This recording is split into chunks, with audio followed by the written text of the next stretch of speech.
Elevator চ্যানেলে আমি তোমাদেরকে ওয়েলকাম জানাচ্ছি।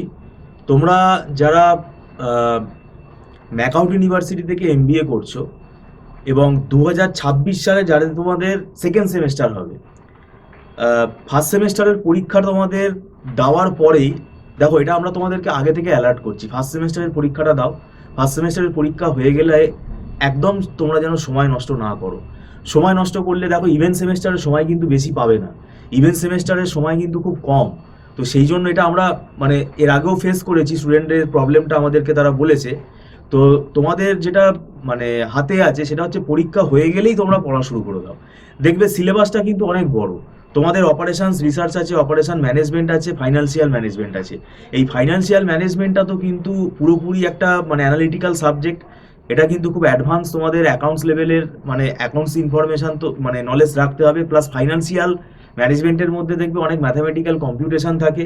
তো এটা পুরো একটা আলাদা ব্রাঞ্চ, ফাইন্যান্স। পুরো ফাইন্যান্সটা কিন্তু এটা একদিনে তুমি কমপ্লিট করতে পারবে না, মানে সময়টা বেশি লাগবে। ফাইন্যান্সিয়াল ম্যানেজমেন্টের পাশাপাশি আবার যে অপারেশন রিসার্চ আছে, অপারেশন ম্যানেজমেন্ট আছে, এই দুটো সাবজেক্টের লোড কিন্তু অনেক বেশি হয়ে যাচ্ছে। তো সেটা কিছুই না, যদি তুমি আগে থেকে পড়ো এবং প্রপার যদি তুমি গাইডেন্স নাও এবং প্রপার স্ট্র্যাটেজিতে যদি পড়ো, তাহলে এটা কোনো অসুবিধা না। শুধু একটাই জিনিস মনে রাখতে হবে যে এই যে তিনটে সাবজেক্ট আমি বললাম, এটা পরীক্ষার হলে তুমি যদি না জানো, তুমি নিজে থেকে বানিয়ে কিছু লিখতে পারবে না, কেন এটা পুরোটাই কিন্তু ম্যাথামেটিক্যাল কনসেপ্টের ভেতরে, তিনটে সাবজেক্টের ভেতরেই রয়েছে। তিনটে সাবজেক্টের ভেতরেই কিন্তু কোনো রকম মুখস্থ করে গিয়ে লিখে আসার জিনিস নেই। এইটা ভালো করে আমাদের কাছে তোমরা পড়ো চাই না পড়ো, এইটা তোমরা ভালো করে বুঝে নাও। এখানে কোনো কিন্তু থিওরি তোমার কাজে দেবে না। তো সেইটা তোমার বাঁচার রাস্তা এখানে কিন্তু নেই। তো এখানে তোমাকে পুরোপুরি শিখতে হবে, অঙ্কগুলো শিখতে হবে, ম্যাথামেটিক্যাল মানে যে ডেসক্রিপশনগুলো আছে, ইলাস্ট্রেশনসগুলো আছে, সেগুলো তোমাকে সব বুঝতে হবে। অপারেশন রিসার্চ তো একটা ম্যাথামেটিক্সের একটা জটিল সাবজেক্ট। তো সেটা কিন্তু যদি তোমাদের অনেকের যারা আর্টস ব্যাকগ্রাউন্ডের যারা স্টুডেন্ট আছো, কমার্স ব্যাকগ্রাউন্ডের যারা স্টুডেন্ট আছো, অপারেশন রিসার্চ কিন্তু তাদের ভালোভাবে করা থাকে না, কারণ এটা একমাত্র পিওর ম্যাথামেটিক্সের সাবজেক্ট। যারা বিএসসি পড়েছে তারা এটা করেছে, বিএসসি অনার্স যারা করেছে বা যারা বিটেক করেছে তারা অপারেশন রিসার্চটা পড়েছে। তো সেই জায়গাটা কিন্তু মাথায় রাখতে হবে, এটা একটা পিওর ম্যাথামেটিক্সের সাবজেক্ট। পাশাপাশি আবার তোমার অপারেশনস ম্যানেজমেন্টও রয়েছে, সেখানেও ম্যাথামেটিক্স রয়েছে। তো এই সেমটা ওই জন্য আমি তোমাদেরকে বলছি, শুধু মুধু পরীক্ষার কোয়েশ্চেন টাফ হয়েছে এই এই জিনিসগুলো কিন্তু বলা খুব মানে ইজি, কিন্তু এটা কিন্তু কোনো এর মধ্যে লজিক নেই। মেন প্রবলেমটা হচ্ছে এই টপিকগুলো আমিও যদি না পড়ে পরীক্ষা দিই, আমাকে কিন্তু ছেড়ে দিয়ে চলে আসতে হবে। তো সেই জন্য এখানে ব্যাপারটা আমি তোমাদেরকে বোঝাতে চাইছি, কোনো না কোনো গাইডের হেল্প নাও। কেননা এটা যদি তোমার বুঝতে অসুবিধা হয়, তুমি একা একা যদি সামলাতে না পারো, তাহলে সেটা কিন্তু একটা ভুল ডিসিশন হয়ে যাবে। কোনো না কোনো একজন সিনিয়র গাইডের হেল্প নাও, যারা এই সাবজেক্টগুলো পড়াচ্ছে তারা তোমাকে হেল্প করবে, বুঝিয়ে দেবে, তাড়াতাড়ি জিনিসগুলো কী হবে তোমার এগিয়ে যাবে।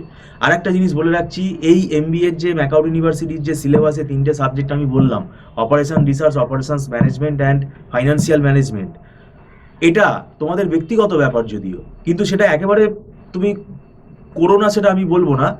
টিউটোরিয়াল দেখে পড়া আর এআই দেখে পড়া এটা তোমরা করতে পারো, কিন্তু সেটা কিন্তু 100% তোমাদের কিন্তু বেনিফিট হবে বলে আমার মনে হয় না, এটা সম্ভব না।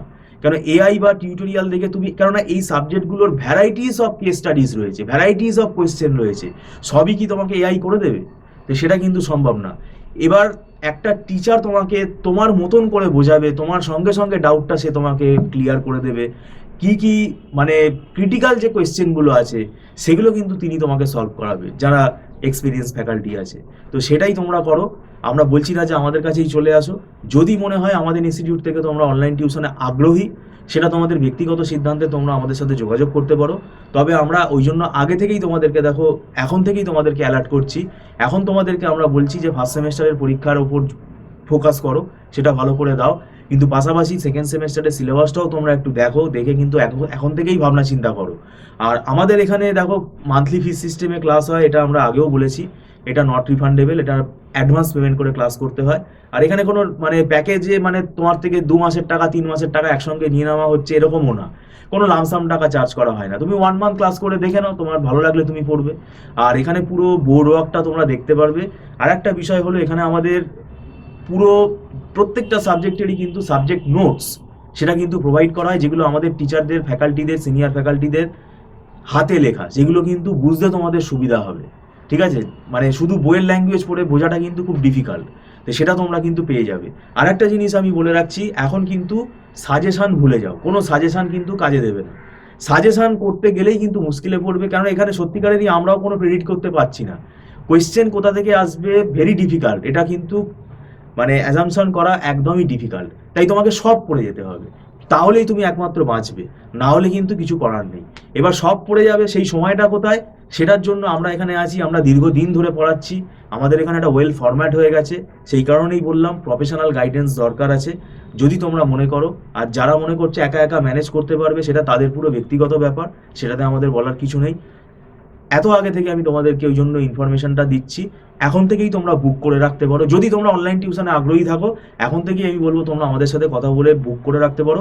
পরীক্ষা শেষ হয়ে গেলে হয়তো তোমরা দেখো 7-8 দিন একটু রেস্ট নিতে পারো, তারপরেই আমি বলবো যে পড়াটা শুরু করে দাও। সেটা হলে তোমাদের কিন্তু খুব ভালো হবে, কারণ সেকেন্ড সেমেস্টারে যদি কোনোভাবে সাপ্লি চলে আসে, সেই লোডটা, সেই সাবজেক্ট আবার সেই জুনিয়রদের সাথে তোমাকে বসে পরের বারে আবার দিতে হবে, সেই চাপটা কিন্তু সত্যিকারের কিন্তু খুব বেশি হয়ে যাবে, সেটা কিন্তু রিস্ক হয়ে যাবে। সেই জন্য আমি বলছি এখন থেকেই কিন্তু প্রিপারেশান, মানে মেন্টাল প্রিপারেশান নিয়ে রাখো। এবং সাবজেক্টগুলো সম্বন্ধে তোমাদেরকে অ্যালার্ট করলাম, সাবজেক্টগুলো অ্যালার্ট করলাম এই কারণেই, এগুলোকে কিন্তু লাইটলি নিও না, ক্যাজুয়াল নিলে কিন্তু মুশকিলে পড়বে। সেই জন্যই তোমাদেরকে এই ভিডিও মারফত বার্তাটা আমি দিচ্ছি। ভিডিওটা সম্পূর্ণ দেখার জন্য তোমাদেরকে আমি ধন্যবাদ জানাচ্ছি। Thank you so much.